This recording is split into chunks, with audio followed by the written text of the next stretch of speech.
So இன்னைக்கு திமுக அதிமுக ரெண்டுமே அடி வாங்கி இருக்கு. அப்போ அந்த இடத்துல ஒரு சிறப்பான எதிர்க்கட்சியாக, துடிப்பான எதிர்க்கட்சியாக செயல்பட வேண்டும்னா அதுக்கு அண்ணாமலை தான் ஒரே சாய்ஸ். கொள்கை சித்தாந்தம் அது இல்லாம வரவங்களை கட்சியில சேர்க்கறது தப்பு. எப்படி நயனார் நாகேந்திரன் வந்து இந்த RSS ஷாக்காலேருந்து வந்தவர இவ்வளோ நடந்த பிறகும் நீங்க வந்து அவருக்கு அதிகாரம் கொடுக்காம இல்ல நாங்க சொல்லும் போது நீங்க விளையாடலாம், பெஞ்சிலேயே உட்காந்துருங்க அப்படின்னு சொன்னா, இன்னைக்கு இருக்கின்ற ஆட்சி வந்து மக்கள் பிரச்சனைகளை பத்தி கவலைப்படாம ரீல்ஸ் போடுறதுலயே கவனமா இருக்காங்க. பிரச்சனையை பத்தி யாரும் பேசுறது கிடையாது. ஏதாவது கேள்வி கேட்டா கூட நம்ம நல்லா இருக்கியா அப்படின்னு கேட்டு போயிடுறாங்க.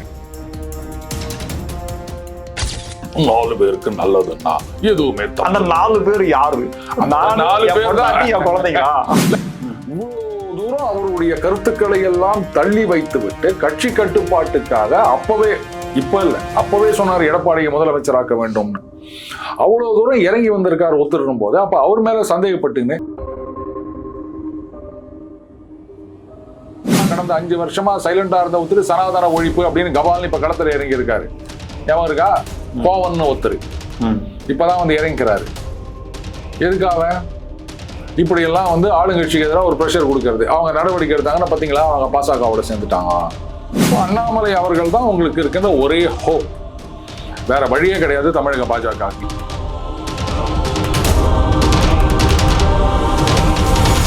ஸ்பெக்ட்ரம் தமிழ் நேயர்களுக்கு வணக்கம். நம்மோடு அரசியல் விமர்சகர் டெய்லி பஞ்ச் அருண் இருக்கிறார், பேசலாம். சார் வணக்கம். வணக்கம் ராம்ஸ். சார், அண்ணாமலை அவர்கள் கட்சி தொடங்குகிறாரா? ஹை பிச்சில் ஒலிக்குது. டெல்லி போயிருக்காரு, பல விஷயங்கள் பேசப்படுது. உங்களுடைய அனுமானம் என்ன? ராம்ஸ், என்ன பொறுத்த வரைக்கும் அவர் தொடங்க மாட்டார் அப்படின்னு தான் நினைக்கிறேன். ஆனா அப்படி தொடங்கினால் அதை நான் தப்புன்னு சொல்ல மாட்டேன். ஏன்னா பாஜகவை பொறுத்த வரைக்கும் இப்போ ஃபீல்டு கிளியர். இது வரைக்குமாவது சரி, நாங்கள் ஒவ்வொரு மாநிலமாக கான்சன்ட்ரேட் பண்ணியிருந்தோம் அப்படின்னு சொல்லலாம். அப்போ இனிமே வந்து தமிழகத்தை அவங்க கவனிக்கல, முக்கியத்துவம் கொடுக்கல அப்படின்னு சொன்னால் அதுக்கு எந்த விதமான ஜஸ்டிஃபிகேஷனும் சொல்ல முடியாது. நல்ல ஒரு பேட்ஸ்மேன். அன்னைக்கு யாரோ ஒருத்தர் ரொம்ப இதுவாக போட்டிருந்தாரு, ஒரு பேர் சொல்ல ஒரு சரி இப்படி வச்சுக்கலாமே, வைபவ் சூரியவன்ஷி. புதுசாக ஒரு சின்ன பையன் வந்திருக்காங்க, 15 வயசு பையன், highest number of sixes Chris கெயிலோட இதையே பிரேக் பண்ணிட்டான். அவனை வந்து ஒரு குறிப்பிட்ட டீம் நல்ல காலம் அவங்க ஏலத்தில் எடுக்கலன்னு ஏன் எடுத்துனா என்ன பண்ணியிருப்பாங்க, ஜூஸ் கொண்டாந்து கொடுக்கறதுக்கும் கிளவுஸ் கொண்டாந்து கொடுக்கறதுக்கும் தான் யூஸ் பண்ணியிருந்திருப்பாங்க. அதே 11 பேர் தான் ஆடுவாங்க அந்த டீம்ல அப்படின்னாங்க. அந்த மாதிரி நல்ல ஒரு பேட்ஸ்மேனோ பவுலரோ இருக்கும்போது அவர் யூட்டிலைஸ் பண்ணாமல் நீங்கள் பெஞ்சில் உட்கார வைக்கிறீங்க அப்படின்னு சொன்னா அப்போ ஒட்டுமொத்தமா அந்த கட்சிக்கு எதிரான ஒரு மனநிலை தான் தமிழகத்தில் இருக்கும். போன தடவையாவது சரி ரைட்டு சில காரணங்கள் இருந்தது, அதை நான் ஒத்துக்கிறேன். இப்போ அதிமுக மட்டுமல்ல திமுகவும் மிகப்பெரிய அடி வாங்கி பலத்தை இழந்து சரிந்து இருக்கின்றது. அவங்க என்ன பண்றதுன்னு தெரியாம அந்த ஹெட்லெஸ் சிக்கன்னு சொல்லுவாங்க, அந்த மாதிரி தப்பா அவங்க காரியத்தை பண்ணிட்டு இருக்காங்க. இதுதான் வந்து சரியான நேரம் பாஜகவை வளர்த்தெடுப்பதற்கு. அங்கேருந்து போனவங்க எல்லாம் சொல்றாங்க 1% ஓட்டு கூட வாங்க முடியாது, இன்னும் 100 வருஷத்துக்கு பாஜக இங்க தலையெடுக்க முடியாது அப்படின்னு சொல்றாங்கன்னும் போது அப்பவாது இவங்களுக்கு கொஞ்சம் சொரணை வந்து என்ன இது மாதிரிலாம் பேசுறாங்க அப்படின்னு அவங்க வந்து சுதாரிச்சுட்டு எழுந்துக்கணும். இப்போ அண்ணாமலை அவர்கள் தான் உங்களுக்கு இருக்கின்ற ஒரே ஹோப். வேற வழியே கிடையாது தமிழக பாஜகவுக்கு. என்னதான் நீங்க என்ன ஒன்னா காரணம் சொல்லுங்க ராம்ஸ், அது சரி வராது. இப்ப அதிமுகலேருந்து மிகப்பெரிய எரோஷன். ஒரு பக்கம் மேல இருக்கவங்க போறாங்கன்னா ஒரு பக்கம் கீழே இருக்கவங்க அப்படியே கட்ட தாவைகளை போய் சேர்ந்து நிற்கிறாங்க. இதை தடுத்து நிறுத்தணும் அப்படின்னா அதிமுகவுக்கு பாஜக அப்படின்ற ஒரு பலம் கட்டாயம் தேவை. அதே சமயத்துல நம்மளுடைய அந்த டாமினன்ட் பொசிஷன் போயிடுச்சுன்றதையும் அதிமுக ரியலைஸ் பண்ணணும். அப்போ அந்த ஒரு பாதுகாப்பை தர வேண்டும் அப்படின்னா பாஜக மீது நம்பிக்கை வர வேண்டும். தமிழகத்துல இந்த கிரெடிபிலிட்டி அண்ட் கிரிட்டிக்கல் மாஸ் அப்படின்னு சொல்லுவேன் நான். அந்த கிரெடிபிலிட்டியை கொண்டு வந்தது அண்ணாமலை. அதனால தான் அந்த கிரிட்டிக்கல் மாஸை நோக்கி அவங்க போய்கொண்டிருக்கின்றார்கள். அந்த கிரெடிபிலிட்டியை தூக்கிட்டீங்கன்னும் போது மறுபடியும் பழைய இடத்துக்கு அது வந்துருச்சு. சரி ரைட்டு, அது ஒரு அபரேஷன். போன தடவை சில எக்ஸ்பெரிமெண்ட் பண்ணாங்க, 24ல் 1 26ல் 1. இனிமே வந்து எக்ஸ்பெரிமெண்ட்லாம் முடிஞ்சிடுச்சு, ரிசல்ட் தெரிஞ்சிடுச்சு. அப்ப எந்த பக்கம் போனோன்றதை அவங்களுக்கு புரிஞ்சிருக்கணும். நாங்கள் வந்து மக்கள் இதை பற்றிலாம் கவலைப்பட மாட்டோம், எங்களுக்குன்னு ஒரு பிளான் இருக்கு, அதை வந்து நாங்கள் ரகசியமாக பண்ணுவோம் அப்படின்னா இன்றைக்கு திமுக எப்பவுமே நான் சொல்றது என்னன்னா, மற்ற கட்சிகளை காட்டிலும் திமுகவில் வந்து தொண்டர்களை கடைசி வரைக்கும் அவங்க வந்து கைவிட மாட்டார்கள். ஆனால் கடந்த காலத்தில் என்ன ஆயிப்போச்சுன்னு கேட்டிங்கன்னா, அந்த ஒரு பணம் செல்வாக்கு அப்படின்றது வந்து அவங்களுக்கு ஒரு வேற லெவல்ல கொண்டு போய் வச்சிருச்சுங்க. அந்த அடிமட்ட தொண்டர்களை எல்லாம் வந்து உதாசீனப்படுத்துவது, அதுக்கப்புறம் அவர்களுக்காக ஒரு பிரதிபலன் இல்லாமல் உழைப்பவர்கள் அவங்கள வந்து உதாசீனப்படுத்துவது, கண்டுக்கிறது கிடையாது அப்படின்ற விஷயங்கள் கண்ணுக்கு தெரியாம நிறைய நடந்திருக்கு. அடுத்தது ஜால்ரா கோஷ்டிகள், எல்லாத்துக்கும் மேல இந்த பேக்கரி டீலிங் அப்படின்னு பேசினவங்களுக்கு எல்லாம் கூப்பிட்டு நீங்க பதவி கொடுத்து உட்கார வச்சுக்கிறீங்க. உங்க கட்சிக்காக எந்த ஒரு எதிர்பார்ப்பும் இல்லாம கலைஞர், திராவிடம் அப்படின்ற விஷயங்களுக்காக களமாடினவர்களை நீங்க தள்ளி வச்சிருக்கீங்க. அப்போ அந்த ஒரு மிகப்பெரிய தப்பு பண்ணதுனால தான் இன்னைக்கு வந்து திமுக பலத்தை இழந்து நிற்கின்றது. இதுல சொல்றாங்க பாருங்க, நாங்க வந்து இந்த கலைஞர், பெரியார் இவங்களை பத்தி எல்லாம் வந்து, கலைஞர் கூட சொல்ல, பெரியார், அண்ணா இவர்களை பத்தி எல்லாம் நாம வந்து இளைய தலைமுறை எடுத்து செல்ல தவறி விட்டோம் அப்படின்னு. ஏன் ஸ்டாலின், உதயநிதி ஸ்டாலின் இவர்களை பற்றி எடுத்து செல்ல தவறி விட்டோம்னு சொல்ல மாட்டேங்கிறாங்க? ஏன்னா என்னத்தை எடுத்துட்டு போறது அப்படின்னு அவங்களுக்கே தெரியுது. புரியுதுங்களா? இன்னும் எத்தனை நாளைக்கு தான் நீங்க வந்து அந்த காலத்துல அப்படின்னே பேசிட்டு இருப்பீங்க, எங்க தாத்தா காலத்துல இதையே சொல்லிட்டு இருந்தா இப்ப என்ன? இதுதான் அந்த ஜென்சி கிட்ட இருக்க பிரச்சனை. அதை இவங்க புரிஞ்சுக்க மாட்டேங்கிறாங்க. அவங்க கிட்ட போயிட்டு உங்க தாத்தா யார் தெரியுமா, அவங்க கூட தாத்தா யார் தெரியுமான்னு, நான் அந்த பார்த்ததே கிடையாது அப்படின்வாங்க. இன்னும் நீங்க அந்த காலத்திலேயே இருக்கீங்க, பூமர்னு தான் சொல்லுவாங்க. இந்த தப்பை அவங்க புரிஞ்சுக்க மாட்டேங்கிறாங்க. ஸோ இன்னைக்கு திமுக, அதிமுக ரெண்டுமே அடி வாங்கி இருக்கு. அப்போ அந்த இடத்துல ஒரு சிறப்பான எதிர்க்கட்சியாக, துடிப்பான எதிர்க்கட்சியாக செயல்பட வேண்டும்னா அதுக்கு அண்ணாமலை தான் ஒரே சாய்ஸ். அந்த அளவுக்கு அவர்கிட்ட கிரெடிபிலிட்டி இருக்கு. இப்போ எடப்பாடி அவர்களோ இல்ல மு க ஸ்டாலின் அவர்களோ ஏதாவது ஒரு கவுண்டர் சொல்றாங்க அப்படின்னா இமிடியட்டா அவங்களால வந்து ரிட்டாலியேட் பண்ண முடியும். நீங்க ரொம்ப யோக்கியமா, நீங்க ஊழலா, அவங்க ஆட்சி காலத்துல என்ன நடந்தது அப்படின்னு. ஆனா அண்ணாமலை அந்த மாதிரி பண்ண முடியாது. புரியுதுங்களா? அவரு சொல்றதுக்கு மிகப்பெரிய ரீச் இருக்கு, செல்வாக்கு இருக்கின்றது, மக்கள் அதை கவனிக்கிறாங்க அவர் என்ன சொல்றாரு அப்படின்னு. அப்போ அவருக்கு உரிய இடத்தை நீங்கள் கொடுக்க வேண்டும். மறுபடியும் நான் சொல்றேன், பதவின்றது இல்லை, ஆனா அதிகாரம் வேண்டும். தலைவரா நீங்க அவரை வச்சுட்டு போங்க, அது பிரச்சனை கிடையாது. இப்ப நிதின் நவீன் தான் தலைவரா இருக்காரு. இப்ப 3-4 மாநிலத்துக்கு மாநில தலைவர்கள் நியமிச்சிருக்காங்க. எப்படி? ஒவ்வொரு மாநிலத்திலும் நிர்வாகிகள் சேர்ந்து ஓட்டு போட்டு தான் தேர்ந்தெடுத்தாங்களா? எனக்கு சொல்லுங்களேன். நீங்க நாங்க ஜனநாயக முறைப்படி கட்சி நடத்துகிறோம்னு சொல்றீங்கல்ல. இப்ப நிதின் நவீன் அவர்களே எப்படி வந்து எல்லா மாநிலத்துல இருக்கவங்க, எல்லா நிர்வாகிகள், இந்த காங்கிரஸ் சொல்லுவாங்களா காரிய கமிட்டி அப்படின்னு, அந்த மாதிரி ஓட்டு போட்டு தான் தேர்ந்தெடுத்தாங்களா? இப்ப இந்த மாநிலங்களுக்கு டெல்லி இந்த மாதிரிலாம் வந்து நியமிச்சிருக்காங்களா? இதெல்லாம் எப்படி ஜனநாயக முறைப்படி தான் தேர்ந்தெடுத்தாங்களா? ஸோ பாருங்க, நாங்க இப்படிதான் சித்தாந்தம் அப்படிதான் இருக்கணும். நீங்க இப்படி சொல்லிட்டீங்கன்னா வேலைக்கு ஆகாது. அடுத்தது சித்தாந்தத்துக்கு கட்டுப்பட்டு எல்லாரும் கட்சி கட்டுப்பாட்டு அப்படின்னு சொல்லிட்டு இருந்தீங்கன்னா எல்லாருமே சித்தாந்தத்தை ஃபாலோ பண்ணி வந்தவங்கன்னு சொல்ல முடியாது. தனிநபருக்காக இங்க வந்தவர்கள் அதிகம். இன்னைக்கு விஜய் அவர்கள் ஜெயிச்சிருக்காரு அப்படின்னு சொன்னா, இன்னைக்கு முதலமைச்சராக ஜோசப் விஜய் என்கிறார் அப்படின்னு பதவி ஏற்றிருக்காருன்னு சொன்னா, அந்த ஒரு தனிநபர், அவர் பின்னாடி இருக்கவங்க தான் காரணம். அதை வந்து அதெல்லாம் கிடையாது, நாங்க சித்தாந்தத்தை வச்சு ஜெயிப்போம் அப்படின்னா இதுல வேற சில பேர், இது பாருங்க, அந்த கொள்கை சித்தாந்தம் அது இல்லாம வரவங்களை கட்சியில சேர்க்கறது தப்பு. எப்படி நயனார் நாகேந்திரன் வந்து அந்த RSS ஷாக்காலேருந்து வந்தவர, அப்படியே அவங்க இந்துத்துவ சித்தாந்தத்துல ஊறி வந்தவரா? அவருதான் வரணும்னு ஏன் சொல்றீங்க? என்ன கேக்குறேன்னா, அவரை தலைவராக கொண்டாந்து வச்சுக்கிறீங்கல்ல, அவருக்கும் RSSக்கும் என்ன சம்பந்தம் இருக்குது? இப்ப புரியுதுங்களா எங்க தப்பு பண்றீங்கன்னு?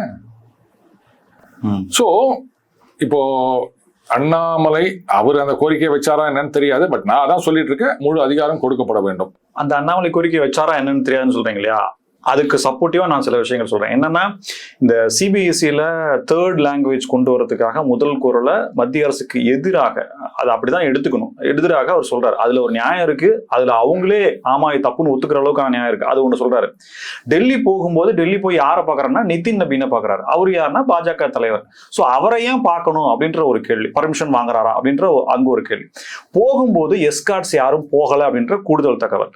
போகும்போது தன்னுடைய வாகனத்துல பாஜக கொடி இல்ல அப்படின்றது இன்னொரு கன்ஃபர்மேஷன். ஒரு ட்ரேட் பண்றதுக்கு முன்னாடி ஒருத்தன் கன்ஃபர்மேஷன் எடுக்கிற மாதிரி இவ்வளவு கன்ஃபர்மேஷன் இருக்கு. அப்போ இதுதானே அப்படின்றதுக்கு ஆணித்தரமான விஷயங்களை இதை எடுத்துக்கூடாது சொல்ல வரேன். இப்போ வந்து அந்த CBSE விஷயம் சொன்னீங்க.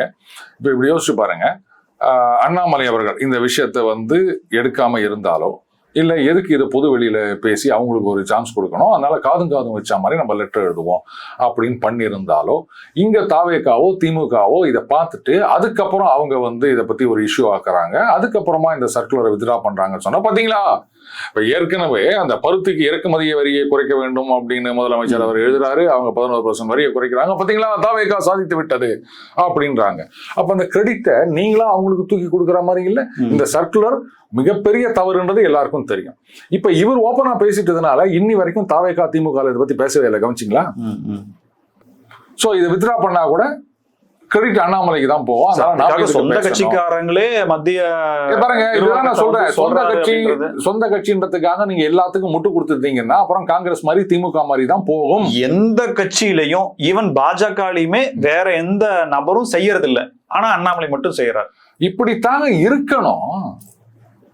சரி, நான் சர்வீஸ்ல இருக்கும்போது எனக்கு ஏன் அவ்வளவு இம்பார்ட்டன்ஸ் கொடுத்துருந்தாங்கன்னு சொன்னா, நான் வந்தவனே நான் சொல்லிடுவேன், see I am not here to say what you want to hear. My duty is to say what you must hear அப்படின்னு. ஸோ தப்புன்னா நான் தப்புன்னு சொல்வேன், தயங்கவே மாட்டேன் நான். என்னங்க மேம் சொல்றாங்க, நீ பாட்டுக்கு அவங்க முன்னாடி அதெல்லாம் முடியாதுன்னு சொல்றீங்க, ஏய் இது சட்டத்துல இடம் இல்ல இல்ல அந்த ரூல் உனக்கு தெரியல தெரியும், அப்ப சொல்ல வேண்டியதானே. இல்லைங்க அத்தனை பேர் முன்னாடி சொன்னா அவங்க தப்பா நினைச்சுக்க மாட்டாங்களா? டேய் அவங்களுக்கு எல்லா ரூலும் தெரியணும்னு அவசியம் கிடையாதுடா, அவங்க ஒரு ஆபீசரு. நாம அதை சொல்லணும்டா, நமக்கு தெரிஞ்சிருக்கல நாம சொல்லணும்டா, இங்க தலையாட்டிட்டு அப்புறம் தனியா போய் சொல்றதா? இப்படித்தான் இங்க நிறைய பேர் இருக்காங்க. இந்த மாதிரி சிங்சா கடிக்கிறதுனால தான் வந்து கட்சியா இருந்தாலும் சரி, இல்ல வந்து எந்த ஒரு ஆர்கனைசேஷனா இருந்தாலும் சரி ஒண்ணு இல்லாம போறது. புரியுதுங்களா? இது வந்து உள்ளுக்குள்ள பண்ணாம வெளில சொன்னதை வந்து நான் பெரிய விஷயமா எடுத்துக்கிறேன். நீங்க வந்து கட்சி கட்டுப்பாடு அப்படின்னு சொல்லிட்டு தப்புக்கெல்லாம் முட்டு கொடுத்துட்டு போனீங்கன்னா இதுதான் வந்து அந்த ஒரு கட்சியும் ஆட்சியும் நாசமா போறதுக்கு முதல் வழி ராம்ஸ். சோ அதை நான் தப்புன்னு சொல்ல மாட்டேன். அடுத்தது கட்சி கொடி காட்டியாம போனார், அதுக்கெல்லாம் என்னன்னு எனக்கு தெரியாது. நான் ஆரம்பத்திலேயே அதான் சொன்னேன், அவர் கட்சி ஆரம்பிச்சாருன்னு சொன்னா நான் தப்பு சொல்ல மாட்டேன் அப்படின்னு.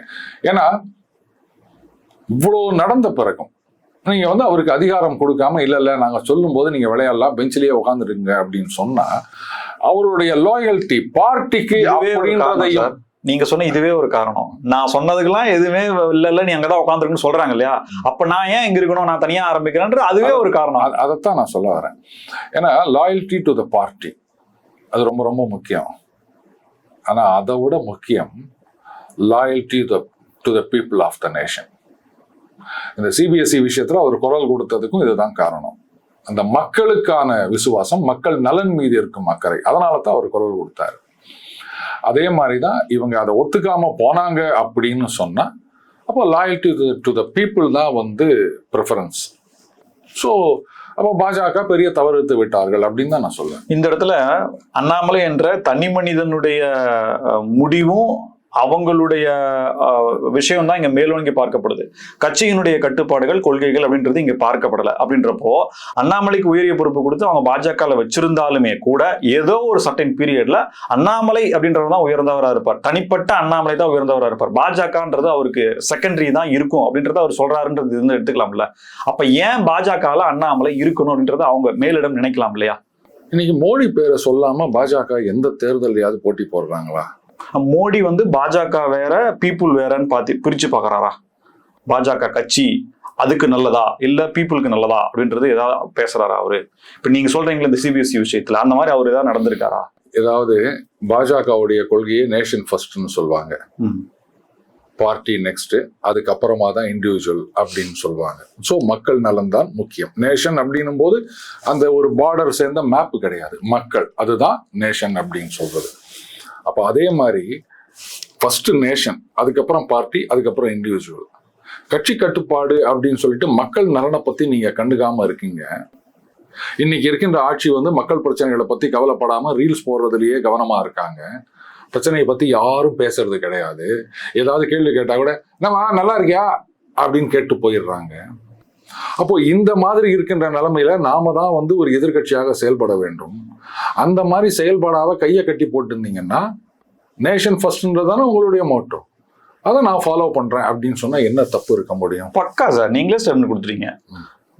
அண்ணாமலை அவர்கள் இங்க எதிர்க்கட்சியாக செயல்பட முடியல, பாஜக இருந்து செயல்பட முடியல, அவர் தனி கட்சி ஆரம்பிக்கிறார். ஆன்சர் நீங்களே சொல்றீங்க. அதைத்தான் நான் சொல்ல வரேன். பாஜக இந்த மாதிரி ஒரு சிச்சுவேஷனுக்கு அவரை தள்ளினாங்கன்னா அது பெரிய தப்புன்னு சொல்றேன் நான். ஏன்னா அண்ணாமலை அவர்களை பொறுத்த வரைக்கும் அவர் பாஜகவிலிருந்து வெளியேறுவதற்கு அவருக்கு இஷ்டம் இல்லை. ஆனா பாஜக சிச்சுவேஷனை புரிஞ்சுக்கிட்டு இதுதான் கட்சியை வளர்க்க வேண்டிய நேரம், இந்த நேரத்தை பருவத்தே பயிர் செய்யணும் தமிழ்ல சொல்லுவாங்க. இந்த நேரத்தை விட்டுட்டோம்னா அதுக்கப்புறம் நீங்க கட்சியை வளர்க்கறத விடுங்க, மக்களுக்கே ஏகப்பட்ட பிரச்சனை. சரியான ஒரு எதிர்கட்சி இல்லை அப்படின்னு சொன்னா அதுக்கப்புறம் இந்த ரீல்ஸ் தான் இங்க ஓடிட்டு இருக்கும். அப்ப இதை தடுத்து நிறுத்த வேண்டாமா அப்படின்னு அவர் கேட்கும்போது இல்ல நீங்க வெயிட் பண்ணுங்க அப்படின்னு சொன்னாங்கன்னா அப்ப அது பாஜக ஒரு மிகப்பெரிய வரலாற்று பிழை செய்கின்றது அப்படின்னு தான் நான் சொல்வேன். அந்த வரலாற்று பிழை செய்ய மாட்டார்கள்னு ஒரு நம்பிக்கை இருக்கு. அதனால தான் அண்ணாமலை அவர்கள் தனி கட்சி ஆரம்பிக்க மாட்டார்கள்னு நான் சொல்லிட்டு இருக்கேன். அவங்க நாங்க இப்படித்தான் தலகீழ கைத்த கட்டின்னு தான் குதிப்போம் அப்படின்னு முடிவு பண்ணாங்கன்னா யாராலையும் அவங்கள காப்பாற்ற முடியாது. ரிசல்ட்டுக்கு முன்னாடி சார், ஈவன் நீங்களே கூட கணிச்சிருக்க மாட்டீங்க, தாவேகா 108 சீட்ல ஜெயிக்கும், முதலமைச்சராக சிஎம் ஜோசப் விஜய் தான் வருவார்னு சொல்லிட்டு கண்டிப்பா நீங்களும் நினைச்சிருக்க மாட்டீங்க. இதை ஒத்துக்க நான் நினைக்கிறேன். இப்ப அப்படியே ரிசல்ட்டுக்கு அப்புறம் எப்படி மாறிச்சோ அதே போல அண்ணாமலை அவர்கள் தனி கட்சி ஆரம்பிச்சா என்னமோ பாஜகவுக்கு பாதிப்பே இல்லாத மாதிரி பாஜக காரங்க எல்லாம் பேசிட்டு இருக்காங்க. அவருக்கு பொறுப்பு கொடுக்கணும், அவர் தனி கட்சி ஆரம்பிக்கிறது வேண்டான்ற மாதிரி. அண்ணாமலை தனி கட்சி ஆரம்பிச்சாருன்னா 90% பாதிப்பு பாஜகவுக்கு தான், தமிழக பாஜகவுக்கு தான் பாதிப்பு அப்படின்றதுல இருந்து நம்ம மறுக்க முடியுமா? அந்த பாதிப்பை தடுக்கிறதுக்கு பாஜக மேலிட முயற்சி செய்யணும்ல. உங்க கருத்தை என்னால ஏத்துக்க முடியாது ராம்ஸ். சரி, இப்போ உங்ககிட்ட ஒரு 1 கோடி ரூபா சொத்து இருக்கு அப்படின்னு வச்சுக்கோங்களேன்.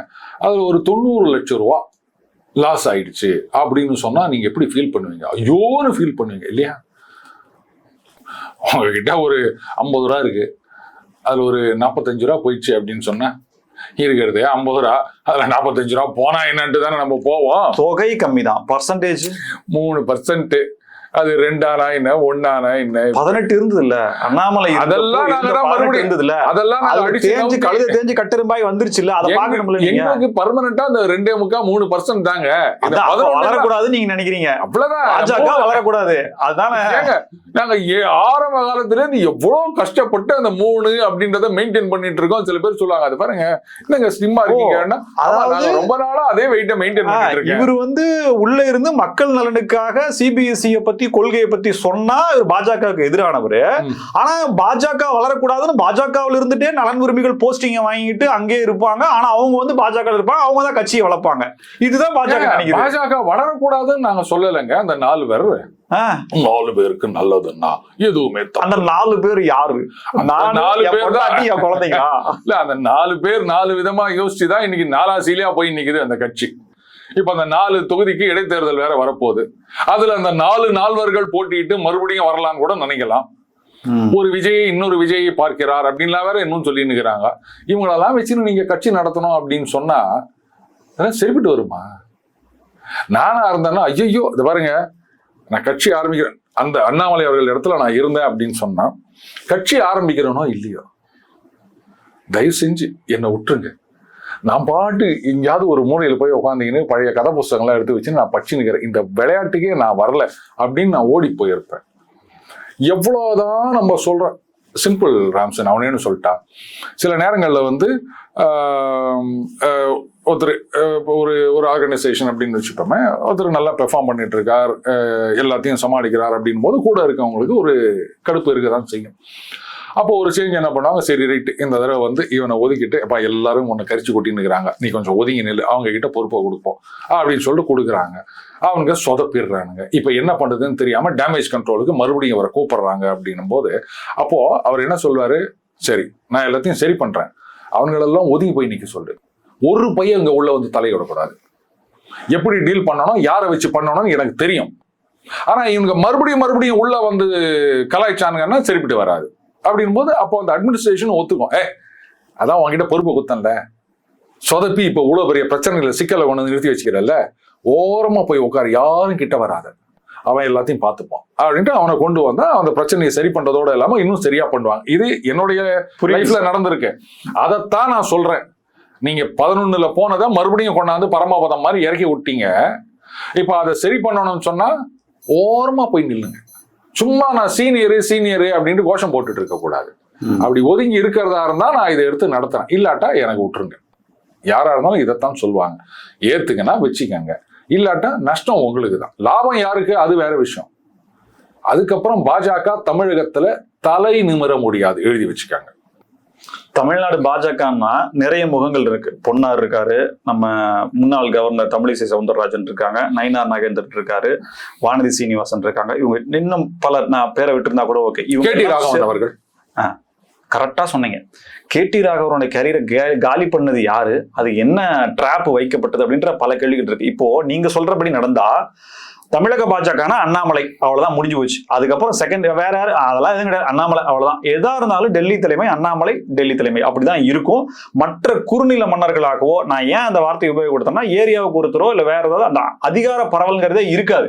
சரியா செய்வாரு, கண்டிப்பா செய்வாரு, பாஜக வளரும் அப்படிங்கிறத தாண்டி தமிழக பாஜகனா அண்ணாமலைன்ற ஒரு இடத்துக்கு போய் டெட்லைன் முட்டுச்சந்தில போய் நின்றும் இல்லையா, அது பாஜக தலைமை யோசிக்குதா? ஏன்னா இவருடைய கேரக்டர் அந்த மாதிரி இருக்குன்றது, அதுக்கு ஒண்ணுக்காக பாஜக தலைமை யோசிக்குதான்ற கேள்வி வைக்கிறேன். என்ன கேரக்டர்? அண்ணாமலைனா இப்படிதான் கொண்டு, இப்ப நான் இல்லன்னா தமிழக பாஜக இல்ல அப்படின்ற இடத்துல கொண்டு நிறுத்திடுவார்ல. மோடி இல்லன்னா நேஷனல் லெவல்ல பாஜக இல்லன்றதை நீங்க ஒத்துக்கிறீங்களா இல்லையா? ஆமா. மோடியை தவிர வேற யார் இருக்கா?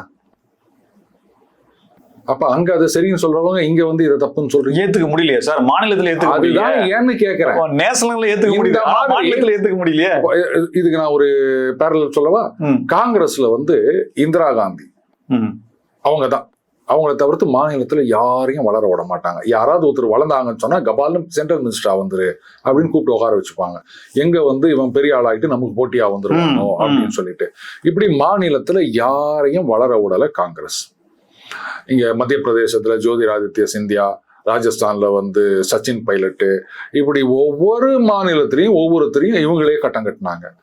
அதனால தான் கட்சி ஒண்ணு இல்லாம போயிடுச்சு.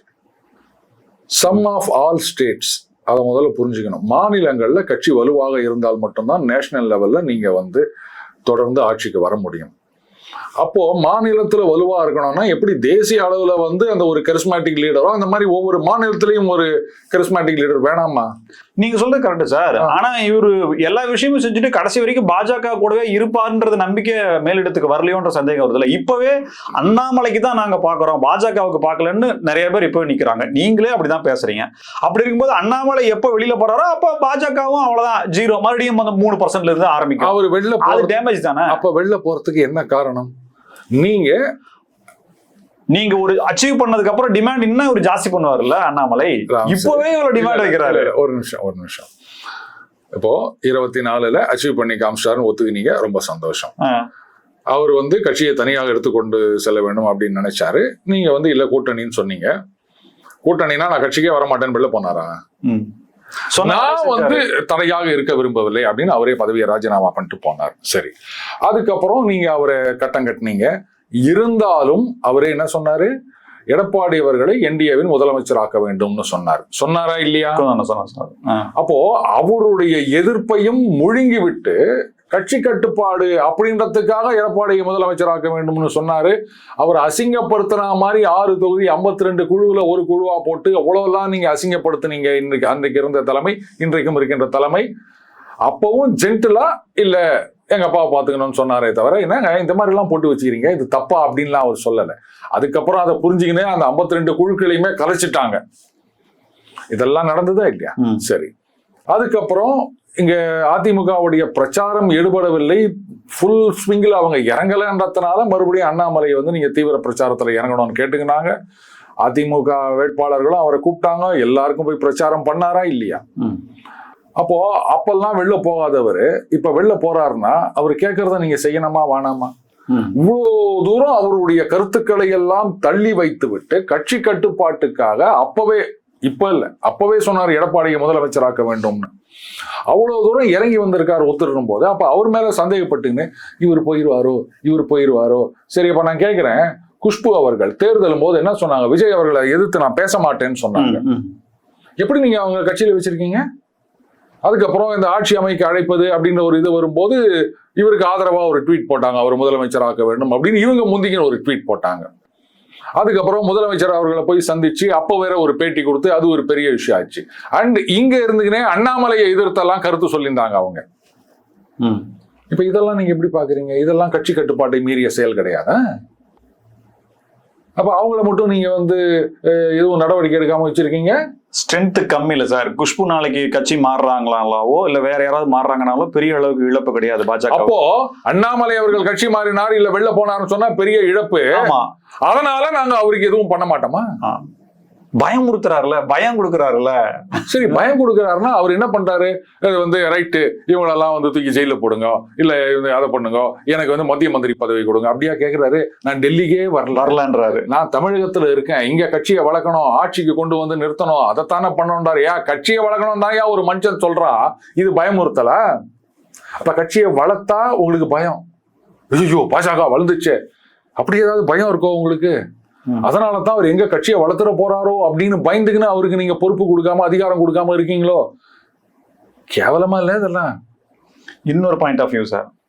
அதிமுக அண்ணாமலை, இபிஎஸ் அண்ணாமலை என்ன பிணக்கு, என்ன மன கஷ்டம் இருந்தது அப்படிங்கறத நான் சொல்றேன். அதுக்கப்புறம் அவரே முதலமைச்சர் ஆகணும், வரணும், என்டிஏ தலைவர் அப்படின்ற மாதிரி சொன்னதெல்லாம் விட்டுருங்க. கூட்டணி தலைவர், என்டிஏ தலைவர், என்டிஏ கூட்டணி தலைவர். இப்போ இந்த மாதிரி விஷயங்கள் இருக்கு. திமுக பாஜகவோட சேரப்போகுதா, குடகுல பாருங்க பேச போறாங்க, அதுக்குதான் போறாங்க அப்படின்ற மாதிரி அரசியல் பசலான செய்திகள்லாம் வருது. இப்போ அண்ணாமலை அப்பயும் இடைஞ்சலா இருப்பாளா? ஒருவேளை அண்ணா திமுக பாஜக கூட்டணி முறிந்து திமுக பாஜக கூட்டணி வரும்போது அப்பயும் அண்ணாமலை இடைஞ்சலா இருப்பாரா? ஏன்னா டிஎம்கே ஃபைல்ஸ் அப்படின்ற ஒரு பெரிய செக் பாயிண்ட் இருக்கு. அப்ப அவங்களும் எனக்கு அண்ணாமலை வேணான்னு சொல்லி சொல்றாங்களோ? ஒருவேளை அதனால இதெல்லாம் இடைஞ்சலா நிக்குதான். இது அதீத கற்பனையா இல்ல இது வாய்ப்பு இருக்கு? அப்ப திமுகவோட சேர்றதுன்னு முடிவு பண்ணிட்டீங்கன்னா சேர்ந்தால் இல்ல, அப்படி சேர்ந்தா அதை விட ஒரு கேவலம் இருக்க முடியுமா?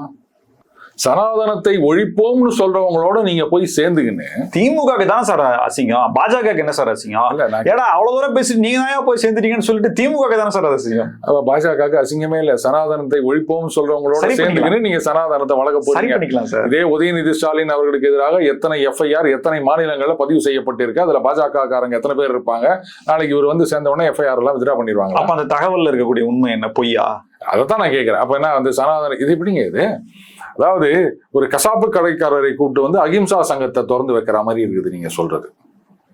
ராஜ்யசபால ஸ்ட்ரென்த் கம்மியா இருக்கு, மசோலா கம்மியாலாம் ஒண்ணு கிடையாது. சரி, டிஎம்கே ஆல்வேஸ் வெல்கம்ன்ற மோட்ல தான் அந்த ஒரு 22 வரதுனால நீங்க வந்து அந்த டீலிமிட்டேஷன் இதை வந்து 2/3 மெஜாரிட்டியோட பாஸ் பண்ணிட முடியுமா? காங்கிரஸ் இல்ல, அது ஒரு green signal. Okay, route clear, போய் தான் பாப்போமே. 2/3 மெஜாரிட்டி கிடைச்சிருமா? இவங்களுடைய அந்த 20+ MP வந்துட்டா உங்களுக்கு 2/3 மெஜாரிட்டி வந்துருமா? ஏதோ கொஞ்சம் ஸ்ட்ரென்தன் ஆகும்ல. 2/3 வருமா? வராது. அப்புறம் எதுக்கு? அதாவது முதல்ல இந்த திமுக பாஜக கூட்டணி அப்படின்றதே இந்த மாதிரி சில பேர் வந்து அப்படி கலப்பி விடுற கதையா தான் நான் பாக்குறேன். அது திமுக பாஜகவுடன் சேர்ந்தது அப்படின்னு சொன்னா, அதாவது வெளில தெரியாத ஒரு உடன்படிக்கை ஒண்ணா இருக்கலாமே தவிர ஓப்பன் அலையன்ஸ்ன்றதுக்கு அவங்க போக மாட்டாங்க. ஏன்னா அவங்களுடைய ஸ்ட்ராட்டஜி எல்லாம் நீங்க பார்க்கணும். மறுபடியும் அந்த மைனாரிட்டி வாக்குகளை நம்ம பக்கம் போயிடுச்சு சார், சிறுபான்மை எல்லாமே. அதுதான் சொல்றேன், அந்த சிறுபான்மை நம்ம பக்கம் வந்தா மட்டும்தான் ஜெயிக்க முடியும்ன்றது அவங்களுக்கு தெரியும். திரும்ப வராது, அதுக்கான வாய்ப்பே இல்லையே. வர வைக்கணுன்றதுக்காகத்தான் அவங்க வந்து இப்ப ஃபாலோ பண்ணிட்டு இருக்காங்க. இவ்வளவு நாளா கடந்த 5 வருஷமா சைலண்டா இருந்த ஒருத்தர் சனாதன ஒழிப்பு அப்படின்னு கபால்னு இப்ப களத்துல இறங்கி இருக்காரு. எவன் இருக்கா? கோவன்னு ஒருத்தர் இப்பதான் வந்து இறங்கிக்கிறாரு. எதுக்காக? இப்படி எல்லாம் வந்து ஆளுங்கட்சிக்கு எதிராக ஒரு ப்ரெஷர் கொடுக்கறது. அவங்க நடவடிக்கை எடுத்தாங்கன்னா பாத்தீங்களா, அவங்க பாஜகவோட சேர்ந்துட்டாங்க. சரி, திமுக கரெக்டா பிளான் பண்ணிருக்காங்க, அது ஒர்க் அவுட் ஆகாது. ஏன்னா கிரெடிபிலிட்டி இல்லை இவங்களுக்கு. அதுதான் இவங்க ஒரு சனாதனத்தை அழிக்க வேண்டும்னு சட்டசபையில பேசினதுக்கும் அதான் காரணம். ஏன்னா இவங்க ஏதாவது ரியாக்ட் பண்ணாங்க அப்படின்னு சொன்னா பாத்தீங்களா, பாஜகவோட சேர்ந்துச்சு, அவங்க வந்து பாசிசத்தோட சேர்ந்துட்டாங்க, நாங்க தான் மைனாரிட்டிகளின் காவலன் அப்படின்னு சொல்லிட்டு மைனாரிட்டி வாக்குகள் அப்படியே ஒட்டுக்கா திருப்பி கொண்டு வரணுன்றதுக்காகத்தான் திமுக எல்லாம் பண்ணிட்டு இருக்காங்க. ஆனா அது ஒர்க் அவுட் ஆகாது. புரியுதுங்களா? அப்படி இருக்குச்சு. பாஜகவோட சேர்ந்தீங்கன்னா தாவேகா பாஜக கள்ள உறவு அப்படின்னு சொல்லிலாம் வந்து நீங்க எதுவும் பண்ண முடியாது. என்ன இப்ப சத்திக்கு வந்து மத்திய மந்திரி சபையில 2 மந்திரி வாங்கலாம், 3 மந்திரி வாங்கலாம், அவ்வளவுதானே தவிர கட்சி சுத்தமா ஒண்ணு இல்லாம போயிடும். தேமுதிக மதிமுக மாதிரி ஆயிரும். அதனால அவங்க சேர மாட்டாங்க. ஏன்னா ஒன்னே ஒண்ணு செய்யலாம். சரிங்க, நாங்க ஒன்னா அந்த மாதிரி ஏதாவது மசோதா அந்த மாதிரி வரும்போது நாங்க வெளிநடப்பு செய்யறோம், இல்லாத இது பண்ணிட்டு போயிடுறோம். நீங்க வந்து வழக்கம் போல கடந்த 5 வருஷம் என்ன பண்ணீங்களோ அதே மாதிரி எங்க ஃபைல் எல்லாம் எடுக்காம இருந்தீங்கன்னா நல்லா இருக்கும். அப்படி ஒன்னா ஒரு அண்டர்ஸ்டாண்டிங் இருக்கலாமே தவிர, பட் அதுவுமே வந்து சரின்னு சொல்ல முடியுமா ராம்ஸ்? இதுதான் சரியான நேரம்.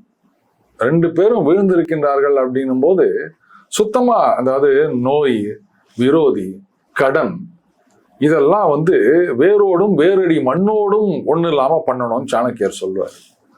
நீங்க விட்டு விட்டு ஒவ்வொரு தடையும் வளர்த்துங்க. இது வந்து அருமையான ஆப்பர்ச்சுனிட்டி. 26ல் அவங்க வந்து கூட்டணி வச்சது தப்பு அப்படின்னு நிறைய பேர் சொல்லியிருந்தாலும், நம்மளும் வந்து அது சரியில்லைன்னு சொன்னாலுமே பட் அதனுடைய ரிசல்ட் அவங்களுக்கு நல்லா வந்திருக்கு. அதிமுக திமுகன்னு ரெண்டுமே அடி வாங்கி ஒன்றும் இல்லாமல் போயிருக்காங்க. அப்போ இந்த நேரத்தில் கட்சியை வளர்க்கணும். அதுக்கு நீங்க பண்றதை பண்ணாம விட்டுட்டீங்க அப்படின்னா அதுதான் நான் சொன்ன மிகப்பெரிய வரலாற்று பிழை அப்படின்னு. பண்ண மாட்டாங்கன்ற ஒரு நம்பிக்கை இன்னமும் இருக்கின்றது. பார்ப்போம். மிக்க நன்றி சார். பல்வேறு தகவல்களுக்கு நன்றி. நன்றி ராம்ஸ். மீண்டும் சந்திப்போம். இணைந்திருங்கள் ஸ்பெக்ட்ரம் தமிழோட. நன்றி நேயர்களே.